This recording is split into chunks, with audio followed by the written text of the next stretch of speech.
Anong ibig sabihin ng pro forma? Parang copy-paste. Naka-attach po siya as annex dun sa Joint Circular 2015-01. Okay. Naka-attach sa joint circular at yun ang Naka-annex. sinabit nila? Naka-annex po. Okay. Yung Tawag- format. Ang tawag doon ay Pro forma po. Naka-annex yung format dun sa Joint Circular ang 2015-01. tawag ko doon copy-paste. Na copy-paste. Anyway, Your Honor, again, with all due respect to opposing counsel, I would like to object to Sustained. that characterization, Your Honor. Sustained, I counsel. withdraw, Your Honor. I just could not resist myself. Sustained. Counsel No. may proceed.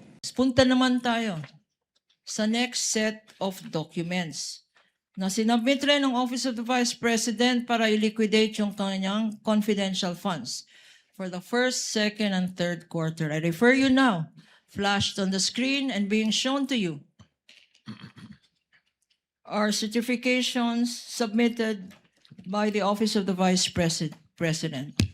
Unang-una, certification of the Office of the Vice President dated March 30, 2023, Exhibit P-1-6-B. Pangalawa, OVP certification dated July 11, 2023, which is Prosecution's Exhibit P-1-6-C.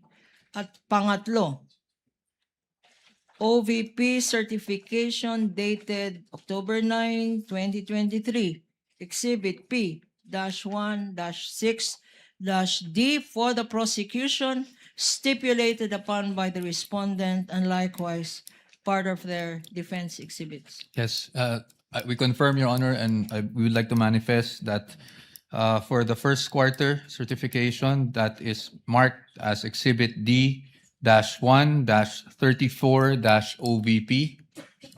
Second quarter, that is Exhibit D-1-58-OVP. And for the third quarter, it's D-1-83-OVP for the defense, Your Honor. And your documents are certified true copies, counsel for respondent. That is correct, Your Honor. Counsel for the panel of prosecutors may proceed. Thank you, Your Honor. Now, please look at these certifications.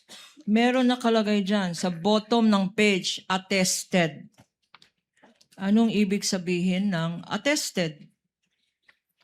Ang ibig sabihin po ng attested ay verify at confirm po as true nung signatory dito yung contents nung certification.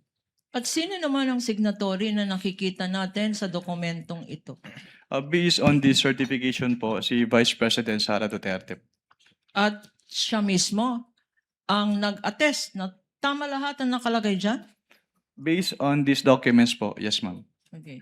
And you are familiar with the signature for the same reason, Mr. Witness? Yes ma'am. Ano naman ang mga observations ang masasabi mo tungkol sa tatlong dokumentong ito?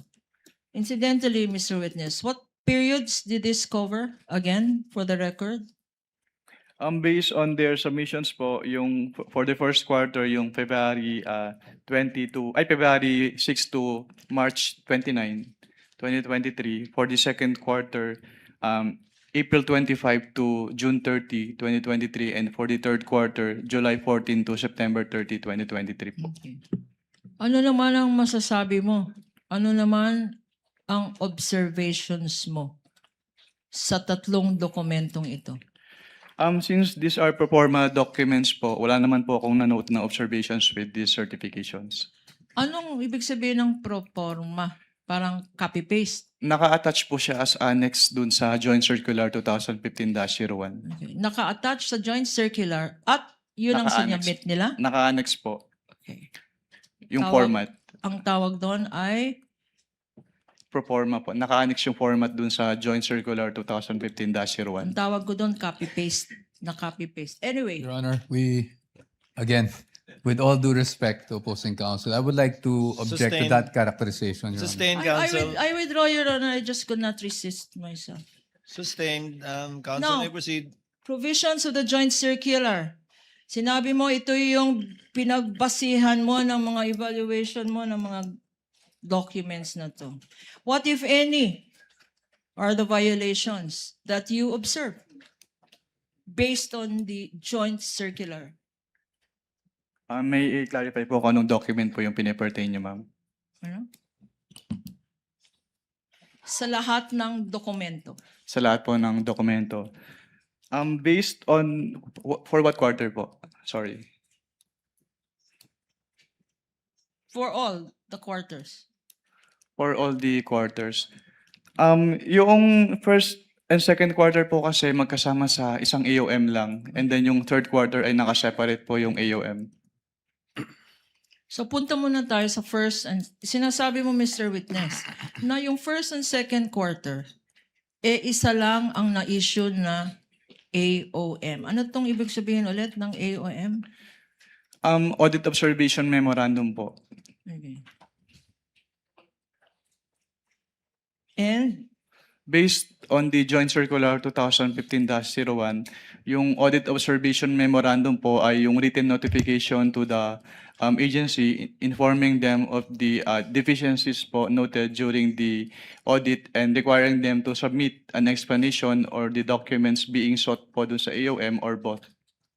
okay, under the circular, this joint circular that you mentioned, ito bang Audit Observation Memorandum? Kailan ini-issue ito?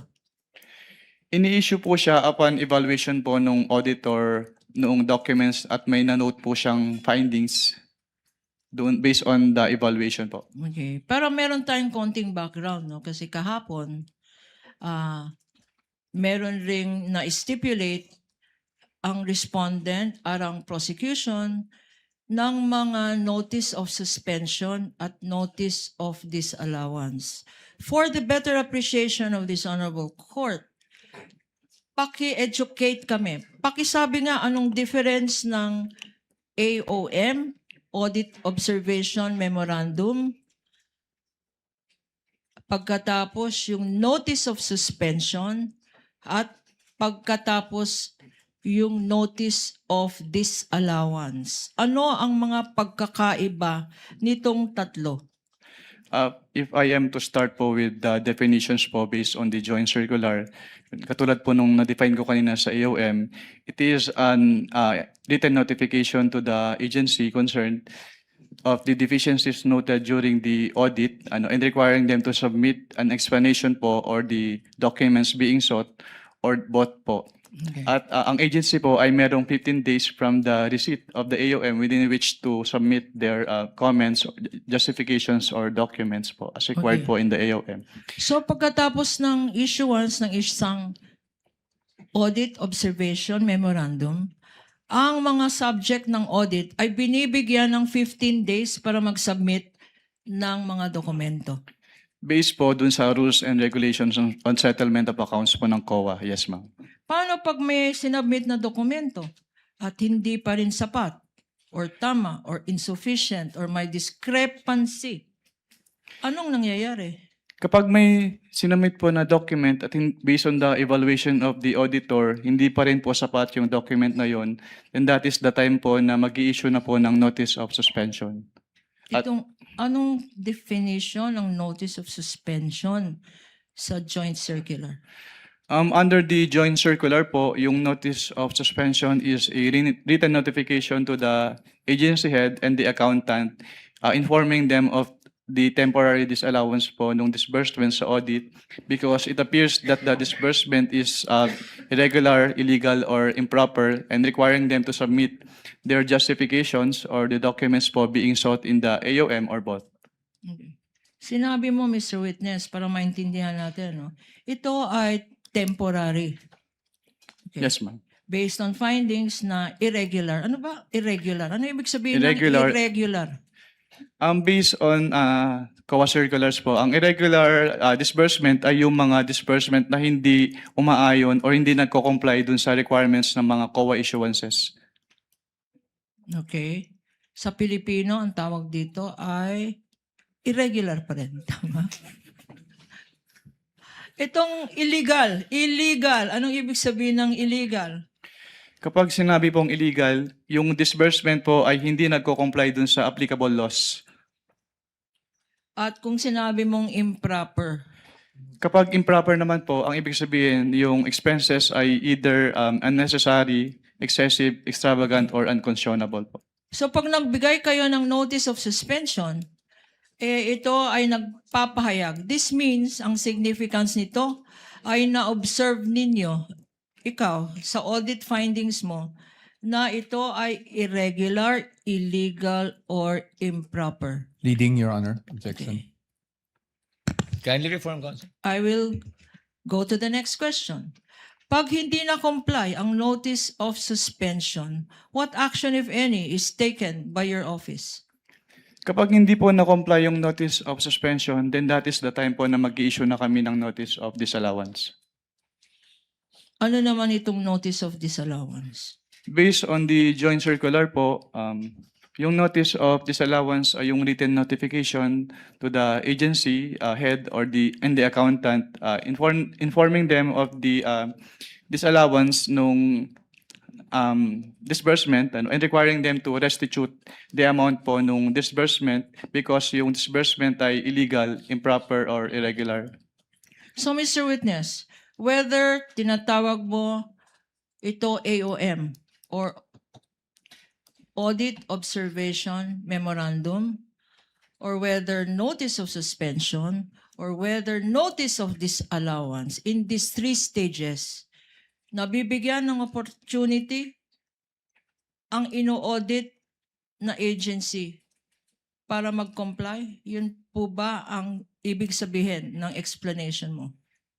Kapag sa AOM po, tsaka notice of suspension, yes, binibigyan po silang ng opportunity para mag-comply. Pero kapag ND na po kasi, pag notice of disallowance, ang tanging remedy na lang nila is to settle the amount or to appeal with the commission proper. Okay.